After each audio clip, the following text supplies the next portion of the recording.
আল্লাহ আমার রব, এই রবি আমার সব, দামে দামে তন মনে তারি অনুভব। তোমার দুনিয়াতে আমি যেদিকে তাকাই, অথই নিয়ামতে ডুবে আছি সবাই।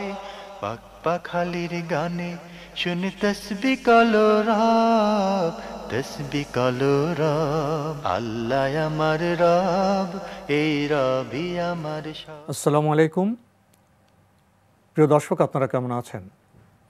সবাই ভালো থাকুন, সেটাই আমাদের একান্ত কামনা। শুরু হলো আপনাদের প্রশ্ন নিয়ে আপনাদের এই প্রিয় অনুষ্ঠান আপনার জিজ্ঞাসা। আপনাদের সাথে আছে আমি জয়নুল আবেদিন আজাদ। আজকেও আপনাদের প্রশ্নের জিজ্ঞাসার জবাব দিচ্ছেন বিশিষ্ট আলেম ডক্টর মোহাম্মদ সাইফুল্লাহ। আসসালামু আলাইকুম ওয়া রাহমাতুল্লাহি ওয়া বারাকাতুহু।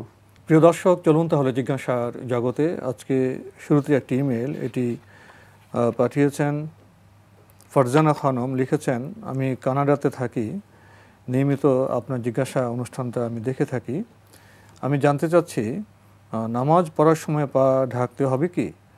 মানে মেয়েদের পায়ের পাতা ঢাকতে হবে কি? ধন্যবাদ আপনাকে। পায়ের পাতা বলতে বুঝাচ্ছেন পায়ের উপরি অংশ? মূলত পায়ে তো নিচের অংশ বোধ হয়। হ্যাঁ, পাতা কিন্তু নিচের অংশ, নিচের অংশ, কিন্তু মানে আসলে মূল উদ্দেশ্য হচ্ছে মূলত আমার মনে হয় উপরি অংশ। দুটো মিলিয়ে বলেন। নিচের অংশ ঢাকার বিষয়টি হাদিস দ্বারা সাব্যস্ত হয়নি, কিন্তু পায়ের উপরি অংশ ঢাকার ব্যাপারে রাসূলুল্লাহ সাল্লাল্লাহু আলাইহি ওয়াসাল্লাম একটি হাদিস পাওয়া যায়, যে আসমা রাদিয়াল্লাহু তাআলা বর্ণনা করেছেন। বাকি এই হাদিসটি সনদের দিক থেকে গ্রহণযোগ্য এবং তাকেই দেয়া হয়েছে এই পায়ের উপরি অংশ ঢাকার বিষয়। তাই সেক্ষেত্রে মানে ওয়াজিব হচ্ছে পায়ের মানে উপরি অংশ ঢাকা। তিনি মোজাও পড়তে পারেন, মোজা পড়লেও তাহলে তার সহজভাবে তিনি পায়ের উপরি অংশ ঢাকতে পারলেন। এবার আমাদের হাতে আরও একটি চিঠি, এটি পাঠিয়েছেন মোহাম্মদ জাহিদুল হাসান, লালবাগ রোড, ঢাকা থেকে। আগের চিঠি আপনার আরও একটি প্রশ্ন রয়ে গিয়েছিল, আপনি প্রশ্ন করেছেন। আমার নানা বাড়িতে নানার কবর আছে, আমি যদি শুধুমাত্র নানার কবর জিয়ারতের উদ্দেশ্যে নানা বাড়ি যাই, তবে কি গুনাহ হবে? কবর জিয়ারতের উদ্দেশ্যে যদি নানা বাড়িতে যান, তাহলে আপনি শুদ্ধ করেননি কাজটি।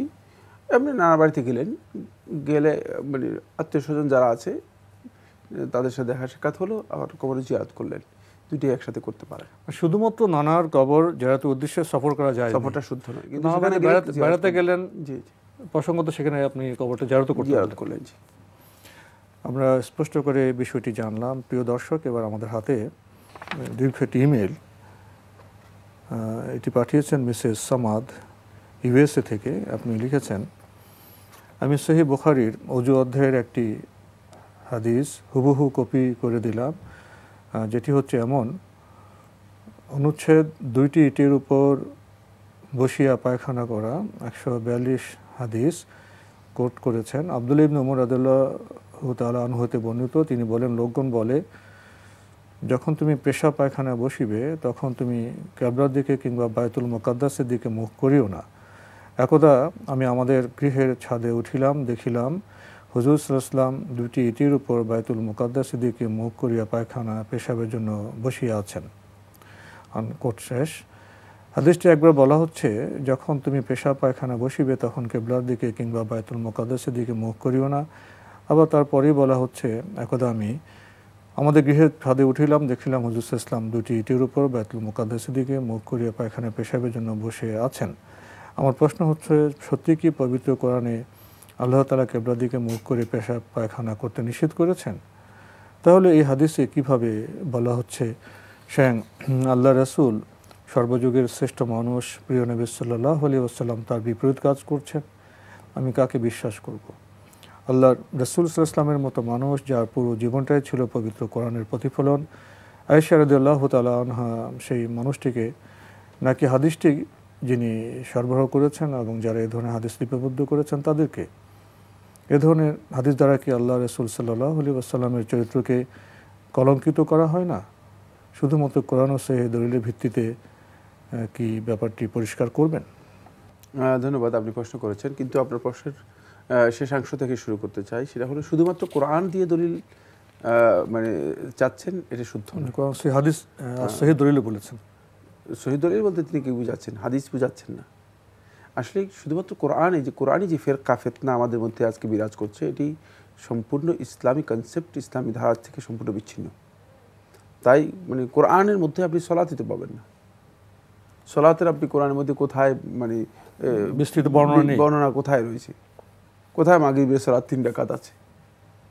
কোথায় আপনি মানে পাবেন যে ফজরের সালাতের মধ্যে 2 রাকাত পড়বেন, অথবা সালাতের মধ্যে আপনি মানে কিভাবে আপনি সিজদা করবেন সেটা কোথায় আপনি আছে সালাতের মধ্যে? কোথাও তো শুধুমাত্র আল্লাহ রাব্বুল আলামিন ওয়ারকাউ ওয়াসজুদু সিজদার নির্দেশ দিয়েছেন, সিজদা করো তোমরা, কিন্তু সিজদা কিভাবে করবেন সেটা তো আপনি এই জন্য আপনি যেই চিন্তাধারায় আসলে মানে প্রশ্ন করেছেন বা আপনি যে চিন্তাধারার, এটি বিচ্যুত একটি চিন্তাধারা যেটি ইসলামের সহি আকীদা থেকে সম্পূর্ণ বিচ্ছিন্ন। আমি অত্যন্ত বিনয়ের সাথে আপনাকে অনুরোধ করব মানে ইসলাম সম্পর্কে জানার জন্য, ইসলামের সহি কনসেপ্ট অর্জন করার জন্য আপনি যদি চেষ্টা করেন আপনি তাহলে সবচেয়ে বেশি উপকৃত হবেন। এবং ইসলাম মূলত ওহির মাধ্যমে অবতীর্ণ দিন। কোরআন এবং সুন্নাহ দুটাই ওহী। কোরআন এবং সুন্নাহ, কোরআন এবং হাদিস দুটাই ওহী। যেহেতু রাসূলুল্লাহ সাল্লাল্লাহু আলাইহি ওয়াসাল্লামকে স্পষ্ট করে দেয়া হয়েছে কোরআন এবং কোরআনের সাথে হাদিস, আলা উন্নী উতীতুল কোরআন ওয়া মিসলাহু মাআহ, রাসূলুল্লাহ সাল্লাল্লাহু আলাইহি ওয়াসাল্লাম হাদিসের মধ্যে বলেছেন যে আমাকে কোরআন দেওয়া হয়েছে এবং কোরআনের অনুরূপ দেওয়া হয়েছে। আবার আল্লাহ সুবহানাহু ওয়া তাআলা সূরা আন-নাজমের 4 নম্বর আয়াতের মধ্যে আল্লাহ রাব্বুল আলামিন বলেছেন যে ওয়া মা ইয়ানতিকু আনিল হাওয়া ইন হুয়া ইল্লা ওয়াহয়ু ইউহা, তিনি নিজের প্রবৃত্তি থেকে কোনো কিছু বলেন না, যা বলেন তিনি সব ওহীর মাধ্যমে বলেন। অন্য আয়াতের মধ্যে আল্লাহ সুবহানাহু ওয়া তাআলা বলেছেন যে ইন আত্তাবিউ ইল্লা মা ইউহা ইলাই, যে আমার কাছে যা ওহী প্রেরণ করা হয় তাকে তাই আমি অনুসরণ করে থাকি। তাই আজকে মূলত কোরআনী ফিরকা যারা সুন্নাহকে অস্বীকার করছে, তারা আল্লাহ রাসূল সাল্লাল্লাহু আলাইহি ওয়াসাল্লামের বিভিন্ন হাদিসকে বিকৃত করে, বিভিন্ন হাদিসের অর্থকে বিকৃত করে বিভিন্নভাবে এই কথা মানে প্রমাণ করার অপচেষ্টা চালাচ্ছে যে রাসূল সাল্লাল্লাহু আলাইহি ওয়াসাল্লামের হাদিসগুলো ভুল এবং সাহাবীরা যে হাদিসগুলো বর্ণনা করেছেন এগুলো সঠিক নয়, শুদ্ধ নয়। ফলে আপনি সেই বিভ্রান্তির মধ্যে পড়েছেন।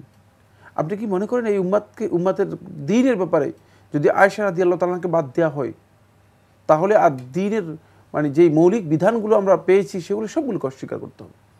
কারণ তিনি তো আল্লাহ রাসূল সাল্লাল্লাহু আলাইহি ওয়াসাল্লামের সাহাবীদের মধ্যে দ্বিতীয় ব্যক্তি যিনি সবচেয়ে বেশি হাদিস বর্ণনা করেছেন, সবচেয়ে বেশি রাসূল সাল্লাল্লাহু আলাইহি ওয়াসাল্লামের কাছ থেকে হাদিস বর্ণনা করেছেন। এখন আপনি যে বক্তব্য দিয়েছেন এই বক্তব্যটা অত্যন্ত গর্হিত এবং এটি একটি ফিরকার বক্তব্য যারা ইসলাম থেকে অনেক অনেক দূরে বিচ্যুত হয়ে গিয়েছে, মানে কোরআন এবং সুন্নাহর নির্দেশনা থেকে দূরে সরে গিয়ে কোরআন অনুসরণের নাম দিয়ে প্রবৃত্তির অনুসরণ করছে। শাইখুল ইসলাম ইবনে তাইমিয়া রাহমাতুল্লাহ স্পষ্ট করে বলেছেন, তিনি বলেছেন যারা বলে যে আমরা কোরআনকে অনুসরণ করি, আমরা হাদিসকে মানি না, তারা কোরআনে কারীমের 2 শতাধিক আয়াত যেগুলোতে নির্দেশ দেওয়া হয়েছে সুন্নাহকে অনুসরণ করার জন্য, যেগুলো কোরআনের কোথাও ব্যাখ্যা নেই সুন্নাহ ছাড়া, এই 2 শতাধিক আয়াতকে তারা অস্বীকার করল। সুতরাং তারা কোরআন আসলে মানে না, এটা তারা ধারণা করেছে। তার বক্তব্য মূলত তারা দিচ্ছে যে তারা কোরআন মানে, কিন্তু বাস্তব কথা হচ্ছে তারা কোরআনের অনুসারী নয়। আমরা এই প্রসঙ্গে তাই জি মানে এই বিষয়টি একটু গুরুত্বপূর্ণ, এই জন্য আমরা দৃষ্টি আকর্ষণ করতে চাই। তাই আমাদেরকে সতর্কতা অবলম্বন করতে হবে, কারণ দ্বীন এর বিষয়গুলো মূলত কোরআন এবং সুন্নাহ দুইয়ের উপর নির্ভরশীল। সেখানে রাসূল সাল্লাল্লাহু আলাইহি ওয়াসাল্লামের সাহাবীরা যারা হাদিস বর্ণনা করেছেন তাদের ভূমিকা রয়েছে এবং তাদের মর্যাদা ও গুরুত্ব রয়েছে ইসলামের মধ্যে। সেটাকে যদি আপনি অস্বীকার করেন তাহলে আপনি ওই যারা অস্বীকারী রয়েছে তাদের মধ্যে অন্তর্ভুক্ত হবেন, কোনো সন্দেহ নেই। কিন্তু ইসলাম এর দাবি করলেও ইসলামের মধ্যে অন্তর্ভুক্ত হতে পারবেন না, ইসলামী চিন্তাধারার মধ্যে নিজেকে অন্তর্ভুক্ত করতে পারবেন না। সেক্ষেত্রে আমি আপনাকে সতর্ক করে দিচ্ছি। দ্বিতীয় আসলে যে হাদিসটি আপনি উল্লেখ করেছেন সহিহ বুখারী কিতাবুল উযু থেকে, এই হাদিসটি অর্থই ভুল করেছেন। যার অর্থ অনুসরণ করেছেন মানে যিনি এখানে কোট করেছেন, কোট করেছেন কিন্তু প্রবৃত্তির অনুসারী মানে নিজের মন মতো অর্থ করে দিয়েছে। ফলে দেখা গিয়েছে যে সেখানেও মানে বড় ধরনের ভুল রয়েছে। হাদিসটি একেবারে স্পষ্ট আব্দুল্লাহ ইবনে উমর রাদিয়াল্লাহু আনহু বর্ণিত হাদিসের মধ্যে স্পষ্ট করে বলা হয়েছে রাসূল সাল্লাল্লাহু আলাইহি ওয়াসাল্লাম বলেছেন যে তোমরা মূলত যখন তোমরা উযু বা পেশাব বা পায়খানা করতে যাবে তখন তোমরা লা তাস্তাকবিলুল কিবলাতা ওয়া লা তাস্তাদবিরুহা, তোমরা কিবলামুখীও হবে না এবং কিবলাকে পশ্চাতেও দিবে না। দেখেন তো আপনি কি অনুবাদ করেছেন, পুরো ভুল অনুবাদ করেছেন। এরপর আসেন, এরপর রাসূল সাল্লাল্লাহু আলাইহি ওয়াসাল্লামের এই হাদিস বর্ণনার পরে একদিন আব্দুল্লাহ ইবনে উমর রাদিয়াল্লাহু তাআলা আনহু তিনি আল্লাহ রাসূল সাল্লাল্লাহু আলাইহি ওয়াসাল্লাম ঘরের উপর উঠলেন। তিনি দেখলেন যে রাসূল সাল্লাল্লাহু আলাইহি ওয়াসাল্লাম ঘরের মধ্যে রাসূল সাল্লাল্লাহু আলাইহি ওয়াসাল্লামের জন্য যেখানে মানে পেশাবের ব্যবস্থা করা হয়েছিল সেখানে পেশাব করছেন। তিনি মুস্তাদবিরাল কিবলা, কেবলা পিছনে, কেবলা পেছনে। তখন এই বর্ণনাটুকু আব্দুল্লাহ ইবনে উমর রাদিয়াল্লাহু আনহু বলেছেন যে রাসূল সাল্লাল্লাহু আলাইহি ওয়াসাল্লামকে আমি এইভাবে দেখেছি, এবং এই রেওয়ায়াতটুকু সহিহ। তাহলে এই দুটি রেওয়ায়াত যে এসেছে, এই দুটি রেওয়ায়াত কীভাবে, যেটি আবু আইয়ুব আল আনসারী রাদিয়াল্লাহু তাআলা থেকে সুনান তিরমিজির মধ্যে এসেছে, সুনান আবু দাউদের মধ্যে এসেছে, মুসনাদ আহমদের মধ্যে এসেছে। রাসূল সাল্লাল্লাহু আলাইহি ওয়াসাল্লাম বলেছেন যে এমন লা তাস্তাকবিলুল কিবলা ওয়া লা তাস্তাদবিরুহা ওয়ালাকিন শাররিকু ওয়া গাররিবু, তোমরা কিবলাকে পিছনে দিবে না, কিবলাকে সামনে দিবে না। এইটা এবং এই রেওয়ায়াতটা পায়খানার সময়, পেশাব পায়খানার সময়, মানে এই রেওয়ায়াতটি আবু আইয়ুব আনসারী রেওয়ায়াতটি, তারপরে আবু হুরায়রা রাদিয়াল্লাহু তাআলা বর্ণনাটি, এই দুটির মধ্যে কীভাবে সামঞ্জস্য বিধান করা হবে? খুব সহজ। সেটা হলো যখন মরুভূমির মধ্যে খোলা জায়গায় থাকবে তখন মানে কেবলাকে পিছনে দিবে, সামনে দিবে না। কিন্তু যখন ঘরের মধ্যে দেবে থাকবে তখন মানে কেবলাকে পেছনে দিতে না জায়েজ নয়, জায়েজ রয়েছে, শুধু কেবলামুখী হবে না। দুইটা হাদিসের মধ্যে সামান্য সাধারণ, যেটা রাসূল সাল্লাল্লাহু আলাইহি ওয়াসাল্লাম আমল দ্বারা বোঝা যাচ্ছে রাসূল সাল্লাল্লাহু আলাইহি ওয়াসাল্লাম সেভাবে করেছেন। আসলে খুব সহজ মানে সমাধান রয়েছে। এটাকে মানে দুজনকে মিথ্যুক সাব্যস্ত করার কোনো প্রশ্নই আসে না, এখানে মিথ্যার কিছুই নেই। কারণ রাসূলুল্লাহ সাল্লাল্লাহু আলাইহি ওয়াসাল্লাম আমলগুলো বিভিন্ন ব্যাখ্যা ছিল। এক সময় রাসূল সাল্লাল্লাহু আলাইহি ওয়াসাল্লাম মুগীরা ইবনে শুবা রাদিয়াল্লাহু আনহু বর্ণনা করেছেন, আতা সুবাতাতা কওমিন ফাবালা কাইমা। রাসূল সাল্লাল্লাহু আলাইহি ওয়াসাল্লাম মানে সম্প্রদায়ের এই আবর্জনা যেখানে ফেলে সেখানে গেলেন, আবর্জনা যেখানে নিক্ষেপ করা হয় থাকে, ডাস্টবিনের জায়গা যেখানে গেলেন, ফাবালা কাইমা, রাসূল সাল্লাল্লাহু দাঁড়িয়ে পেশাব করলেন। আর আবুল খাত্তাব রাদিয়াল্লাহু বর্ণনা করতেছেন যে মানে হাদ্দাসা কান্না মুহাম্মদ সাল্লাল্লাহু আলাইহি ওয়াসাল্লাম বালা কাইমান ফাকাদ কাযাব, যে বলে যে মুহাম্মদ সাল্লাল্লাহু আলাইহি ওয়াসাল্লাম দাঁড়িয়ে পেশাব করেছে সে তোমাকে মিথ্যা বলেছে, সে শুদ্ধ নয়। আসলে তো করেছে, হাদিস দ্বারা সাব্যস্ত হয়েছে। তাহলে বুঝতে হবে যে প্রেক্ষাপট ভিন্ন ছিল, দুটি বক্তব্যের প্রেক্ষাপট ভিন্ন ছিল, এবং দুটোর মধ্যে সমাধান করা সহজ। যদি সুবাতাতা কওম কোন সম্প্রদায়ের এমন জায়গাতে যায় যেখানে বসার কোনো ব্যবস্থা নেই, বসার কোনো স্কোপ, জরুরত, সেক্ষেত্রে দাঁড়িয়ে। কিন্তু কমন নীতি রাসূল সাল্লাল্লাহু আলাইহি ওয়াসাল্লাম হচ্ছে তিনি কখনো কি করেন নাই, দাঁড়িয়ে পেশাব করেন নাই। আপনি যেটা বললেন খোলা ভূমিতে, মরুভূমিতে কিবলাকে সামনে রেখে বা পশ্চাতে রেখে পায়খানা পেশাব করা যাবে না। ঘরের মধ্যে যে নির্দিষ্ট জায়গা থাকে সেক্ষেত্রে কিবলাকে পশ্চাৎ দেওয়া যায়, মানে সামনে দেবে না, পশ্চাতে দেবে। এভাবে সমন্বয় করলে, ব্যাখ্যা করলে বিষয়টি ক্লিয়ার হয়ে যায়। উনি গিয়ে বিশেষ পর্যন্ত মানে রাসূল সাহাবীদেরকে মানে মিথ্যুক সাব্যস্ত অথবা তাদেরকে মানে এই হাদিসকে মিথ্যা সাব্যস্ত করা ইত্যাদি যেই অপচেষ্টা আমরা করে থাকি, আসলে বিশেষ করে একটি ফেরকা অথবা চিন্তাধারার অধীনে এই কাজগুলো সত্যিকার অর্থে অত্যন্ত নিকৃষ্টতম কাজ, ঘৃণিত কাজ। আমাদেরকে সতর্কতা অবলম্বন করতে হবে, কারণ আপনিও আমি সবাই তো কিয়ামতের দিন এগুলোর প্রশ্নের উত্তর দিতে হবে, এগুলো জবাব দিতে হবে। পবিত্র কোরআন এবং সেই সুন্নাহ মেনে আমাদের চলতে হবে। এবার আমাদের হাতে যে ইমেলটি, এটি পাঠিয়েছেন আরিফুর রশিম, সৌদি আরবিয়া থেকে। লিখেছেন, আমি ফার্স্ট সিকিউরিটি ব্যাংকে আমার 5 লক্ষ টাকা এফডিআর করেছি, যা থেকে প্রতি বছর 5,000 টাকা ইন্টারেস্ট আসে, মাঝে মাঝে কিছু কম আসে। আমি ব্যাংকের ম্যানেজারের সাথে কথা বলি, উনি জানালেন এটা হালাল, কারণ first security bank Islamic bank, এবং ওনারা লাভ এবং লস নিজেরা অ্যাডজাস্ট করে কাস্টমারকে ইন্টারেস্ট দেন।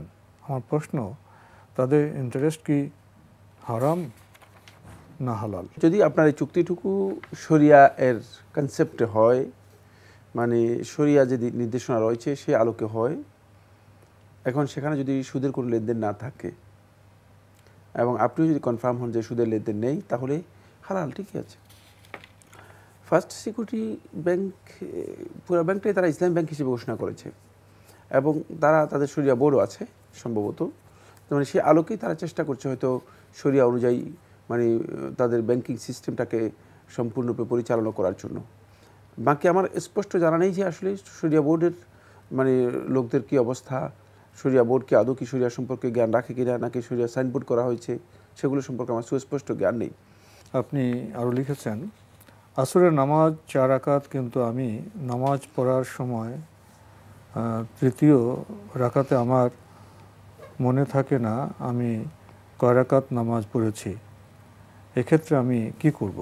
রাসূল সাল্লাল্লাহু আলাইহি ওয়াসাল্লাম আমাদেরকে সলাতের যে বিধান দিয়েছেন সেখানে এই কাজটাকে গর্হিত কাজ হিসেবে উল্লেখ করেছেন, বরং শাস্তিমূলক একটা অপরাধ বলে উল্লেখ করেছেন। ফাওয়াইলুল লিল মুসাল্লিন আল্লাযীনা হুম আন সলাতিহিম সাহুন আল্লাযীনা হুম ইউরাউন। মুনাফিকদের সলাতের মধ্যে উল্লেখ করেছেন এটি। সলাতের মধ্যে তারা যখন সলাত আদায় করবে আল্লাযীনা হুম আন সালাতিহিম সাহুন, সালাতের মধ্যে তারা অমনোযোগী থাকবে।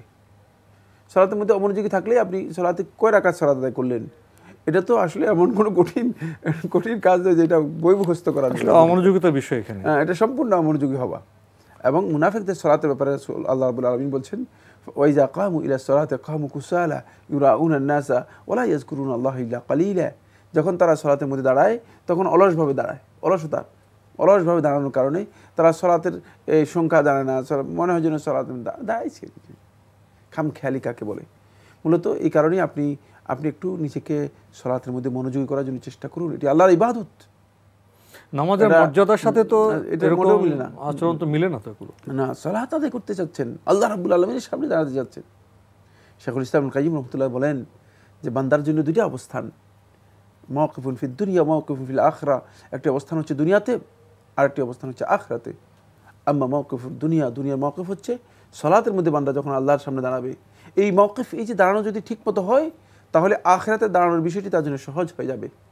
অন্যথায় এই দাঁড়ানোটা যদি সত্যিকার অর্থে ঠিকমতো দাঁড়াতে না পারে তাহলে আখিরাতে আর দাঁড়াতে পারবে না আল্লাহ রাব্বুল আলামিনের কাছে। তখন আল্লাহ রাব্বুল আলামিনের সামনে তাদের উপস্থিতি হয়ে যাবে অত্যন্ত কঠিন, কষ্টকর। এরপর যে মানুষ হিসেবে কখনো যদি ভুল হয়ে যায়, 3 রাকাত পড়ছেন, সেক্ষেত্রে বিধান? হ্যাঁ, যদি কোনো ব্যক্তির ভুল হয়ে যায় তাহলে ফালে ইবরাতুল ইয়াকিন, তাহলে যেটা মানে কম সংখ্যক, যদি তিনি কনফিউজড হন 2 রাকাত না 3 রাকাত পড়েছেন তাহলে 2 রাকাত পড়েছেন, কমটা ধরবেন। যদি 3 রাকাত না 4 রাকাত তাহলে 3 রাকাত পড়েছেন, কমটা ধরে তিনি বাকিটা পূর্ণ করবেন এবং সাজদাতুস সাহু দিবেন। সিজদাতা সাহু মানে 2টি সিজদা দিবেন, সাহু সিজদা যেটাকে বলা হয় থাকে।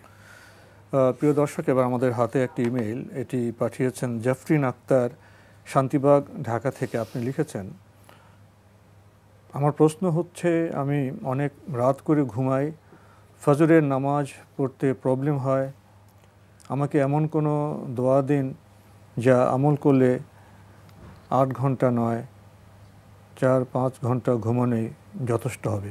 আপনি যদি রাত্রে 9টা-10টার দিকে ঘুমিয়ে যেতেন তাহলে আপনার ঘুমও ঠিক মতো হতো এবং আপনি কোনোভাবেই ফজরের সালাত নষ্ট করতেন না, আর আপনার প্রত্যেকটা কাজ সুন্দর হতো, ঠিক মতো হতো, এবং আপনি 8 ঘন্টা কোনোদিন ঘুমাতেন না।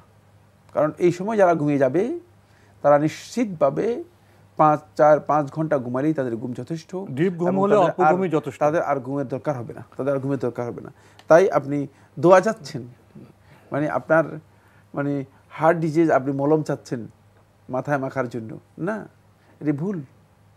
আপনার এখানে মূল জিনিস হচ্ছে আপনার সমস্যা, সিস্টেমের সমস্যা।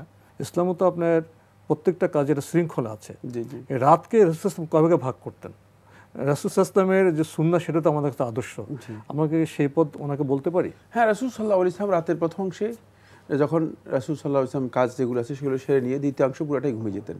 তৃতীয়াংশ রাসূল সাল্লাল্লাহু আলাইহি ওয়াসাল্লাম আল্লাহ রাব্বুল আলামিন ইবাদত করার জন্য, কিয়ামুল লাইলের জন্য, রাত্রি জেগে সালাত আদায় করার জন্য। তিনি কি এশার পরে কথাবার্তা বলা পছন্দ করতেন? মোটেও পছন্দ করতেন না, বরং এশার পরে কথা বলা, এশার পরে জেগে থাকাকে রাসূল সাল্লাল্লাহু আলাইহি ওয়াসাল্লাম পছন্দ করতেন। এটি সুন্নাহ পরিপন্থী। তাহলে রাসূলের পথে আসলে বোধহয় আমাদের সমাধান হয়ে যেতে পারে। আমাদের জীবন যাপনের মধ্যে কোনো কোনো ক্ষেত্রে দেখা যায় যে এশার পরে লোকেরা কোনোভাবে বাধ্য হয়ে কাজ করে, কিন্তু এই কাজটুকু মূলত মানে করার মধ্যে বরকতের চেয়ে অনেক সময় দেখা যায় যে মানে ক্ষতি বেশি। কারণ এই কারণেই আজকে দেখা যাচ্ছে যে আমরা বিভিন্ন দিক থেকে অসুস্থ। এখানে শেষ করতে হচ্ছে। আপনাকে অনেক ধন্যবাদ। আপনাকে অসংখ্য ধন্যবাদ। আসুন আমরা ভুল থেকে বেরিয়ে আসি। বেরিয়ে আসার পথ হলো পবিত্র কোরআন এবং রাসূল সাল্লাল্লাহু আলাইহি ওয়াসাল্লামের যে সুন্নাহ, সেই রোড ম্যাপে চলা। সেটাই প্রগতির পথ, কল্যাণের পথ, ইহকালীন এবং পরকালীন মুক্তির পথ। চিঠি লিখুন, প্রশ্ন পাঠান আমাদের ঠিকানায়। পরিচালক আপনার জিজ্ঞাসা, এনটিভি, বিএসসি ভবন, 7ম তলা, 102 কাজী নজরুল ইসলাম এভিনিউ, কারওয়ান বাজার, ঢাকা 1215। আপনারা ইমেলও করতে পারেন। আমাদের ইমেল অ্যাড্রেস আপনার জিজ্ঞাসা @ntv.bd.com। প্রিয় দর্শক, আপনারা আমাদের অনুষ্ঠানটি এনটিভি অনলাইনেও দেখতে পারবেন। ভিজিট করুন www.ntvbd.com। দর্শক, আপনারা সবাই নিরাপদে থাকুন শান্তিতে। আসসালামু আলাইকুম। আমার রব, এই রবি আমার সব, দামে দামে তুন মনে তারি অনুভব। তোমার দুনিয়াতে আমি যেদিকে তাকাই, অথই নিয়ামতে ডুবে আছি সবাই। পাক পাখালির গানে শুনি তসবিহ কলরা।